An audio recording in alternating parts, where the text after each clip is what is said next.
At the end of 2016, right before the new year, I was hit by a drunk driver in Thailand and ended up at the hospital, fighting for my life. This was the closest I had ever gotten to dying, and even though I had to undergo a 4-hour-long plastic surgery, I felt extremely happy and grateful to be alive. I'm extremely happy, very, very, very, very grateful and humbled by the whole experience. Once I left the hospital, I promised myself to live every single day as if it was my last. And that is what made 2017 the best year of my life.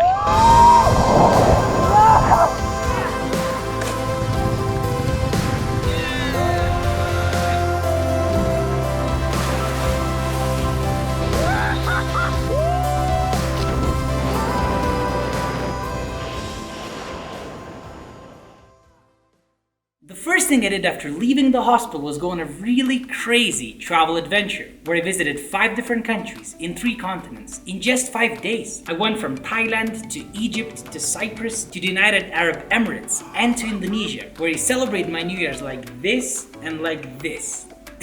I spent the next 1 month traveling all around Indonesia, jumping into awesome waterfalls, climbing the most epic volcano ever. At this moment, I might be the tallest man in Indonesia. Motorbiking, making new friends, exploring beautiful caves, going on boat trips, and obviously hanging out with the Komodo dragons. Dude, you're my heroes.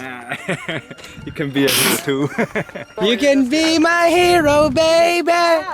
You can kiss away the pain. As much as I enjoyed my time in Indonesia, it was time for me to go down south to the one and only Australia, where I went on a really awesome road trip with a few of my friends, during which we camped out on the beaches, went hiking, sand surfing, cliff jumping, and so much more.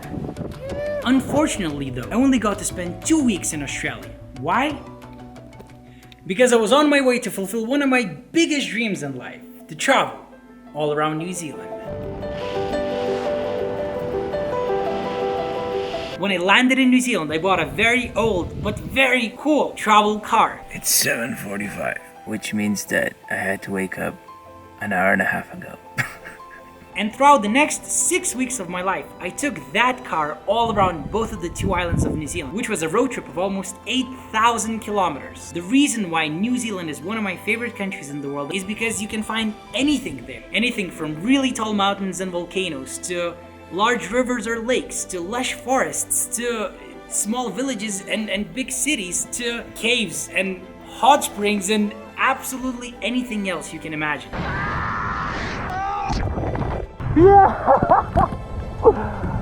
So good! I kept wondering whether this was real, whether I wasn't actually dreaming. It's 7 a.m. now, just a regular Saturday morning in New Zealand.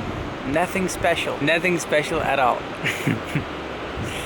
It was such an incredible road trip that I will definitely remember it till the day I die. It's just a remarkable place. This country never stops surprising me. I mean, every day there's something new to see and to explore and to rejoice. It's just crazy. It definitely has to be one of the most beautiful countries in the world, hands down. Even though I really enjoyed my time in New Zealand, after those 6 weeks, I felt really exhausted and I really missed Asia. So I decided to go to Hong Kong for a couple of days. I'm currently boarding my plane out of New Zealand, and I don't know, it feels very strange.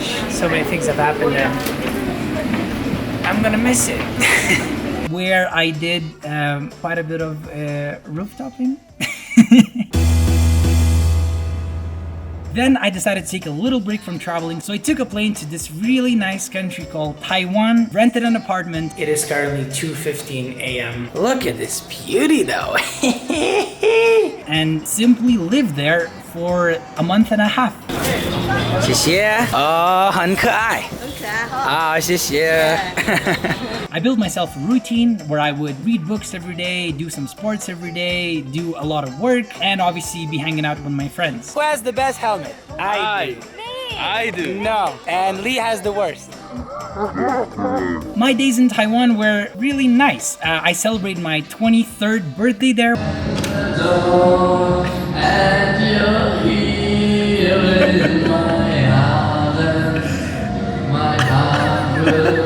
Then I summited the tallest mountain in all of Taiwan and just had a really great time taking a break from traveling.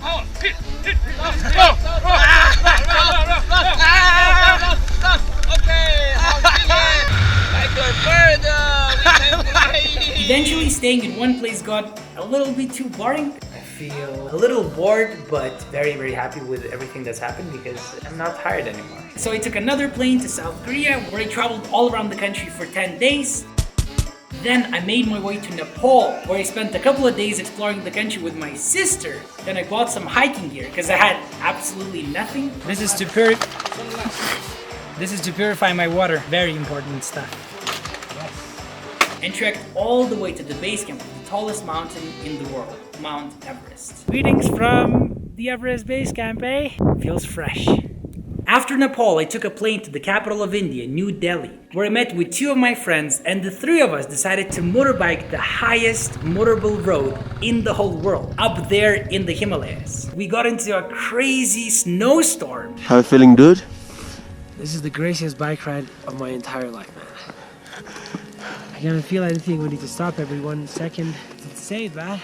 It was so cold, my fingers still shiver when I think about it. We feel terrible at this very moment. But I know that a year from now, 5 years from now, 10 years from now, when I look back to this day, I'll think it was a hell of a trip. And that is exactly why these tiny downsides, or huge downsides even, are worth it. I'm just gonna go take that hot shower, go have dinner with my friends, and be happy. And be happy with today. A couple of years back, during my very first visit in India, I spent 2 days exploring the slums of Mumbai. I still had so many questions that I needed answers to. So now that I came back to India, I decided to go back to Mumbai and actually spend 5 days living in the slums of Mumbai. Every single day, I went all around the area, and those 5 days, they were just mind-opening. I once again got to learn so much about the life in the slums. I realized that it's probably not as bad as most people imagine, even though there's obviously tons of problems that need to be addressed. And I made friends with so many of the local people who turned out to be really, really friendly and actually very positive. I mean, a lot of them seemed to be quite happy with their lives and didn't see as many problems as we might in some other places.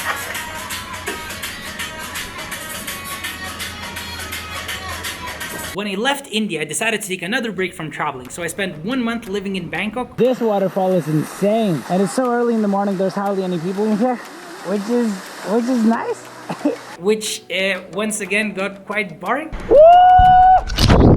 So I took a plane to Indonesia, where I celebrated my good friend's wedding, then made my way to this remote island called Sumbawa and motorbiked over 1,000 kilometers all around the island, which was a very nice experience because during the whole time there, I didn't meet a single other tourist. It was just me, the nature, and the local people. High five. Sumbawa is a beautiful place, eh? Recommend it. Such a nice place, such nice nature. Everything's perfect. Eventually, I went back to Bangkok, where I took my very first Muay Thai classes, and this is what happened.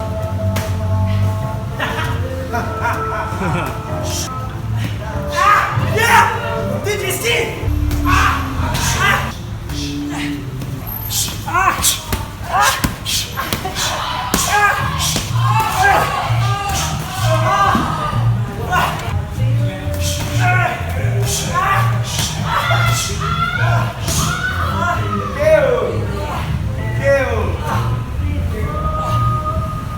What happened? I'm a customer. Yeah, so apparently I had to leave the country because I didn't want to get my face smashed. So I spent 2 weeks traveling all around Iran and learning about that country and its history, which was fascinating because I really didn't know much before I went there. This is so beautiful. Oh my goodness. Look at that. Look at this. Wow. What do you think about it, Hassan? Oh, amazing. Amazing. Then I went skydiving in Dubai with some really epic views, I would have to say.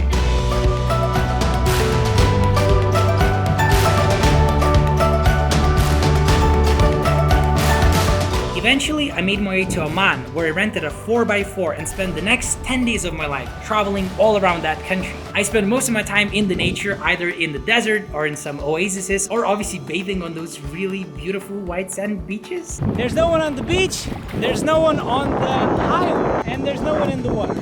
Maybe some sharks. Every single night I would sleep in my car. Check out the view from my hotel room. It's so beautiful. And just had an absolute blast. Just there's the water. Then I made my way to Jordan, and Jordan was a very nice place to visit because they had Petra, which is one of the craziest sights you'll ever see in your life. They also had the Dead Sea, which is one of the weirdest feelings you will ever feel in your life. So apparently you cannot really sing here because it's so salty. Let's try it out. It seems to be working though. Oh dude, it's working! Look at this. Shit. And they also had Wadi Rum, which is probably the closest thing you can find to Mars on Earth. Look at the surrounding views. It's insane, bro. Woo! Woo! 2 weeks in Jordan were a total blast, that's for sure. After Jordan, I took a plane to the last country that I visited in 2017, which was Turkey. A few weeks before I went to Turkey, it was my parents' 28th wedding anniversary. And so we hopped on a call and I told them, hey guys, I bought you a 1 week long trip to Turkey. But I told them that I was very busy and I couldn't make it. The next day, I hopped on another call with my dad and I told him that I was coming. So the two of us decided to surprise my mom. I came to Turkey 1 day before them, and when my parents came, my dad made my mom open the door. And when she opened the door, she saw this.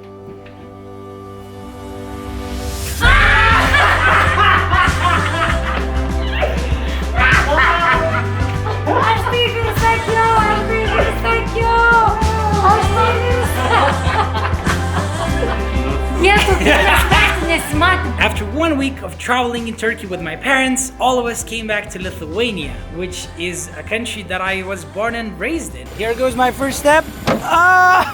Go, open, let's go. Yay!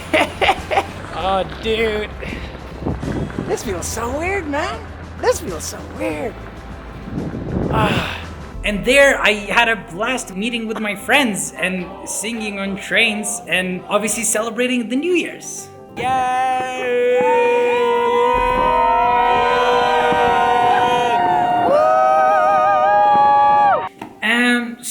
So I guess that's it. That's everything I did in 2017. And even though at the very end of 2016 I almost lost my life, I think I made the most of it and had the best year of my life. Summertime and the living is easy. I love it, man. So I guess the two biggest takeaways from this year is, first off, a lot of the obstacles we face in our lives are actually blessings in disguise, because whatever doesn't kill you makes you stronger. And the second takeaway is, life short, why waste a second?